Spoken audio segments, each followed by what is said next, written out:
சேனலோட first TV review Xiaomiயோட FX Pro 55 இன்ச்ல 4K QLED TV. பிரிச்சுருவோமா?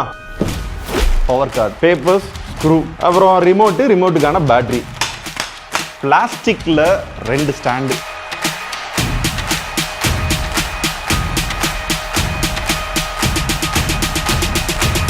Right. Table மவுண்ட்டை நீங்கள் இன்ஸ்டால் பண்ணுங்க. அதுக்கு முன்னாடி ஒரு டிஸ்க்ளைமர், எங்களை மாதிரி நீங்கள் இன்ஸ்டால் பண்ணாதீங்க. ஏன்னா பண்ணக்கூடாது. ஏன்னா மேபி டிவி டேமேஜ் ஆயிடுச்சு, ஏதாவது ஆச்சு அப்படின்னா ரீப்ளேஸ்மெண்ட் பண்ணி தரமாட்டாங்க. அவங்க வர்ற வரையும் வெயிட் பண்ணுங்க. அண்ட் முக்கியமாக இந்த டிவிக்கு என்ன சொல்லியிருக்காங்க அப்படின்னா, FX சீரிஸை பொறுத்தவரை 99% வந்து வெறும் 3 ஹவர்ஸ்க்குள்ள வந்து அவங்க வந்து இன்ஸ்டால் பண்ணி தந்துருவாங்களாம். ஸோ இதை வந்து அவங்க ஒரு ப்ராமிஸாகவே பண்ணுறாங்க.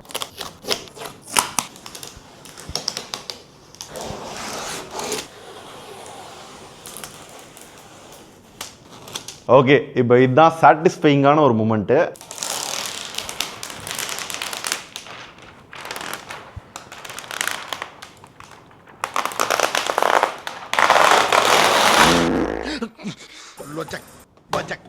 Mi5 TV.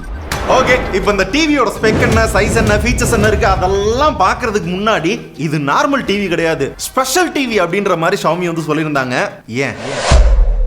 ஏன்னா மோஸ்ட்லி நம்மள நிறைய பேர் ஆண்ட்ராய்ட் டிவி தான் யூஸ் பண்ணுவோம். இன்னும் சீம்லெஸ்ஸான எக்ஸ்பீரியன்ஸ் ஆப்பிள் டிவியோ இல்லை ஃபயர் டிவி ஸ்டிக்கையோ பார்த்தீங்கன்னா தனியாக வாங்கி சொருகி யூஸ் பண்ற மாதிரி தான் இருக்கும். ஆனா இனிமே அப்படி தேவையில்லை. நாங்களும் ஃபயர் டிவி ஓஎஸும் கொலாபரேட் பண்ணி ஒரு சீரிஸ் கொண்டு வரோம். அதுதான் இந்த FX Pro அப்படின்னு கொண்டு வந்திருக்காங்க. ஸோ அதனால தான் இது ஸ்பெஷல். ஸோ அதனால பில்டினாவே ஃபயர் டிவி ஓஎஸ் தான் இருக்கும். இன்கேஸ் எனக்கு கூகுள் ஓஎஸ் தான் வேணும்னு நினைக்கிறீங்கன்னா அதுக்கு தனி சீரிஸ் இருக்கு. இப்போ இந்த FX Proல என்ன ஸ்பெஷல் அப்படின்னு பார்த்தோம்னா, ஃபர்ஸ்ட் சொன்ன மாதிரி ஃபயர் ஓஎஸ். இதனால என்ன அட்வான்டேஜ் அப்படின்னு பார்த்தீங்கன்னா, இன்னும் கொஞ்சம் பிரீமியம் ஃபீல் கிடைக்கும், லாக் ஃப்ரீயா இருக்கும், நல்ல ஸ்மூத்தா இருக்கும், சீம்லெஸ்ஸா இருக்கிற மாதிரி இருக்கும். ஒவ்வொரு ஆப்போட அந்த டிரான்சிஷனுமே இன்னும் கொஞ்சம் பெட்டரா இருக்கும். அண்ட் ஃபயர் ஓஎஸ் அப்படின்றப்ப கண்டிப்பா வாய்ஸ் அசிஸ்டன்ட் வந்து அலெக்சா தான் கொடுத்திருப்பாங்க. ஜஸ்ட் அலெக்சான்னு சொல்லிட்டு உங்களுக்கு என்ன பண்ண சொல்றீங்களோ அதை வந்து பண்ணிக்கலாம். எக்ஸாம்பிளுக்கு ஏதாவது ஸ்மார்ட் கேஜெட் வந்து இதோட கனெக்ட் பண்ணி வச்சிருக்கீங்கன்னா அதை ஆக்சஸ் பண்ணலாம். இல்ல ஒரு கண்டென்ட் பார்த்துக்கிட்டே இருக்கையில வால்யூம் அப் பண்ண சொல்றதோ, டவுன் பண்ண சொல்றதோ, ஃபாஸ்ட் ஃபார்வர்ட் பண்ண சொல்றதோ, இந்த மாதிரி எல்லாத்தையுமே பண்ண முடியும். அண்ட் இன்னொரு அட்வான்டேஜ் யூனிவர்சல் சர்ச். அதாவது ஒரு படத்தை தேடணும் அப்படின்னா எந்த ஓடிடில எங்க இருக்கு அப்படின்னு போட்டு மண்டையெல்லாம் பிச்சுக்கிறாம ஜஸ்ட் சர்ச்ல போயிட்டு வாய்ஸ் மூலமாவோ இல்ல டைப் பண்ணியே தேடினீங்க அப்படின்னா அது எந்த ஓடிடில அந்த படம் இருக்கு அப்படின்றத டக்குன்னு கண்டுபிடிச்சுக்கலாம். வேணா ஒரு சில இன்ஃபர்மேஷன் வேணா கூட அலெக்சாட்ட கேட்டு தெரிஞ்சுக்கலாம். ஏன்னா AI என்ஹான்ஸ்டு அலெக்சா யூஸ் பண்ணிருக்கோம், அதனால டக்குன்னு வரும்னு சொன்னாங்க. அந்த டக்குன்னு கிடையாது, வருது. இன்னொன்னு 5T OS ஆல்ரெடி யூஸ் பண்றவங்களுக்கு தெரியும். ஈஸியா சிம்பிளிஃபைடா யார் வேணா எடுத்து யூஸ் பண்ணலாம் அப்படின்ற மாதிரி தான் சிம்பிளா கொடுத்திருப்பாங்க. ரொம்ப காம்ப்ளிகேஷன்ஸ் இருக்காது. இப்போ இந்த செட்டிங்ஸ்லயே பாத்தீங்க அப்படின்னா தனித்தனியா எல்லாத்தையும் பிரிச்சு வச்சிருப்பாங்க. சோ டக்குன்னு எடுத்தோம் யூஸ் பண்றோம் அப்படின்ற மாதிரி இருக்கும். அண்ட் முக்கியமா ஆப் ஸ்டோர். சோ இந்த ஆப் ஸ்டோர்ல 12,000க்கும் மேல ஆப்ஸ் இருக்கு அப்படின்ற மாதிரி சொல்றாங்க. மோஸ்ட் ஆஃப் த OTT நம்ம பார்க்கிறது குட்டி குட்டி கேம்ஸ் எல்லாமே இருக்கு. இத்தனை கேம் கொடுத்துருக்கீங்கடா, நான் இத்தனை கேம் இன்ஸ்டால் பண்ணி விளையாடுற அளவுக்கு ஸ்டோரேஜ் இருக்கா அப்படின்னு கேட்டீங்கன்னா ஒரு 60-70,000 ரூபாய்க்கு சோனி டிவியோட கொஞ்சம் பெட்டரா தான் கொடுத்துருக்காங்க. அங்க 16 GB இந்த மாதிரி தானே ஓடிக்கிட்டு இருக்கு, 8 GB 16 GB. நீங்க வந்து 32 GB கொடுத்துருப்பாங்க. குவாட் கோர் ப்ராசஸர் வந்து யூஸ் பண்ணிருக்காங்க. சோ பர்ஃபார்மன்ஸ் ரொம்ப பெருசா எதிர்பார்க்காதீங்க. இந்த UI கேத்தாப்ல ஆப்டிமைஸ் பண்ணிருக்காங்க. தனியா கேம் விளையாடணும் அப்படின்னா பிளே ஸ்டேஷனையோ கம்ப்யூட்டரோ கனெக்ட் பண்ணி விளையாண்டுக்கங்க. வேற இந்த OS பத்தி சொல்றதுக்கு ஒன்றும் இல்லை. அதனால டக்குன்னு பேனல் பக்கம் போவோம். 55 இன்ச் டிவி 4K QLED, அதாவது குவாண்டம் டாட் டெக்னாலஜி யூஸ் பண்ணிருப்பாங்க. ஸோ QLED பேனல்ல எந்த அளவுக்கு அந்த விஷுவலா அப்படி நல்லா இருக்கு அப்படின்னா அதுக்கு தான் STR10+ DCI-P3 94% அது இதுன்னு கொடுத்து வச்சிருக்காங்க. ஸோ ஒரு கண்டென்ட் கன்சியூம் பண்றோம் அப்படின்னா ஃபர்ஸ்ட் எனக்கு கிளாரிட்டி நல்லா தெரியுது. கலர்ஸ் கொஞ்சம் ஏத்தி காட்டுற மாதிரி இருக்கு, but brightness was good. Viewing ஆங்கிளும் ஓகே தான். பெசல்ஸும் கொஞ்சம் சின்னதா இருக்கிறதுனால டிவி வந்து நைட் டைம்லாம் பார்க்குறோம் அப்படின்னா அப்படியே ஒரு மாதிரி சீம்லெஸ் எக்ஸ்பீரியன்ஸா பார்க்க நல்லா இருக்கு. முக்கியமா எங்களுக்கு யூஸ் ஆன ஒரு பார்ட் அப்படின்னு பாத்தீங்க அப்படின்னா ஃபிலிம்மேக்கர் மோட். இது ஆல்ரெடி நிறைய காஸ்ட்லியான டிவி எல்லாம் கேள்விப்பட்டிருப்பீங்க. அதாவது ஒரு ஃபிலிம் எடுக்கிறாங்கன்னா அது என்ன கலர்ல என்ன ஃப்ரேம் ரேட்ல எப்படி இருக்கோ அதை அத்தன்டிக்கா அப்படியே காட்டுறதா இந்த மோடு. அதை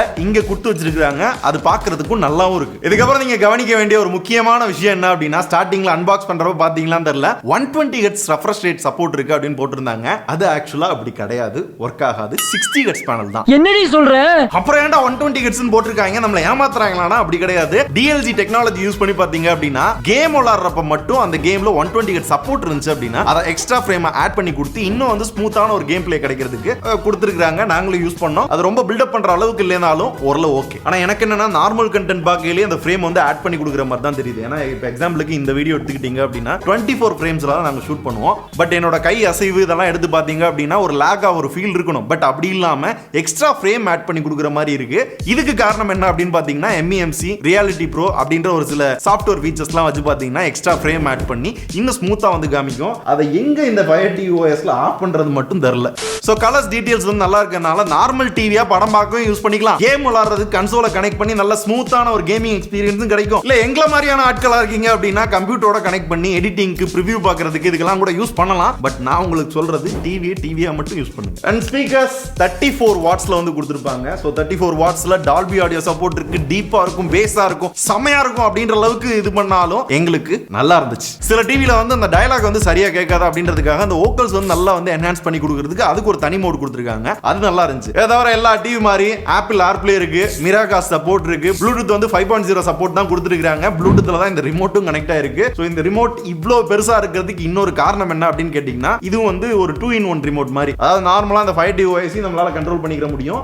இங்க வந்து லைவ் டிவி அப்படின்னு ஒன்னு கொடுத்திருப்பாங்க. பின்னாடி உங்களுக்கு வேணா ஆண்டனாவோ இல்ல வந்து DTH ஏதோ கனெக்ட் பண்றீங்க அப்படின்னா இங்க இருந்து இந்த ரிமோட் வழியாவே பாத்தீங்க அப்படின்னா கரெக்டான சேனலுக்கு வந்து நம்பரை பிரஸ் பண்ணி அந்த சேனல் போறது அப்படினாலும் போய்க்கிற முடியும். இது நிறைய டிவில பண்ண மாட்டாங்க. இவங்க பண்ணது வந்து நல்லா இருக்கு. பட் இருந்தாலும் இவ்ளோ பெருசு அதுதான் கொஞ்சம் ஒரு மாதிரி இருக்கு. எல்லா டிவிலயுமே இந்த இன்புட் ஆக்சஸ் பண்றது ரொம்ப கஷ்டமா இருக்கும். இதுல வந்து இன்புட்னே தனியா ஒன்னு கொடுத்து வச்சிட்டான். HDMI 1 2 3 இல்ல கேபிளா சேட்டலைட்டா சோ இந்த ஆடியோ டிவைஸ் மீடியா பிளேயர் என்னென்ன வேணுமோ எல்லாத்தையுமே ஈஸியா அக்சஸ் பண்ணிக்கோ அப்படின்னு இங்க முன்னாடி கொடுத்தது வந்து ஒரு ஹைலைட் தான். கண்டிப்பாக வாழ்த்துக்கள். சோ போர்ட் மறந்துட்டேன் பாத்தீங்களா, 3 HDMI இருக்கு, 2 USB இருக்கு, ஆண்டனா மாட்டுறதுக்கு சப்போர்ட் இருக்கு. சோ ஆல்மோஸ்ட் எல்லா போர்ட்டையுமே கவர் பண்ணிருக்காங்க. விலைன்னு வரையில ₹1 கம்மி 40,000க்கு. பின்ன என்ன வாரணம் ஆயிருமா? அமேசான் டிவி அப்படின்றதுனால அமேசானுக்கு மட்டுமே 3 பட்டன் கொடுத்து வச்சிருக்கேன். சோ இந்த விலைக்கு 4K 55 இன்ச் QLED அதுவும் 5T OS ஓட சேர்ந்து வருது அப்படின்றப்ப யாருக்கு செட் ஆகும் அப்படின்னா எனக்கு Xiaomiல ஒரு டிவி வாங்க போறேன், எப்படி சேர்த்து ஒரு 5 TV ஸ்டிக் வாங்க அப்படின்னு நினைக்கிறீங்கன்னா அந்த மாதிரி ஆட்களுக்கு தான் இந்த மாதிரி டிவி. ஸோ டைரக்டா இந்த மாதிரி அந்த வாய்ஸ் இருக்க டிவியை வாங்கிட்டு போய்க்குங்க. ஆக்சுவலா தமிழ் சப்போர்ட் கிடையாது. வாய்ஸ்லயே வந்து அலெக்சால இங்கிலீஷ் இருக்கான், ஹிந்தி இருக்கான், இங்கிலீஷ் இருக்கான். ஹிந்தியும் இங்கிலீஷையும் மிக்ஸ் பண்ணி சொல்லணும், தங்கிலீஷ்னு சொல்றோம்ல அது மாதிரி இங்கிலீஷ் இருக்கான். ஆமா அந்த மாதிரிலாம் இருக்கா. நான் புதுசா இருந்துச்சு. ஆனா இது புதுசா இருக்குனே, புதுசா. அப்புறம் அலெக்சா வீடியோ முடிச்சுக்கிருவோமா?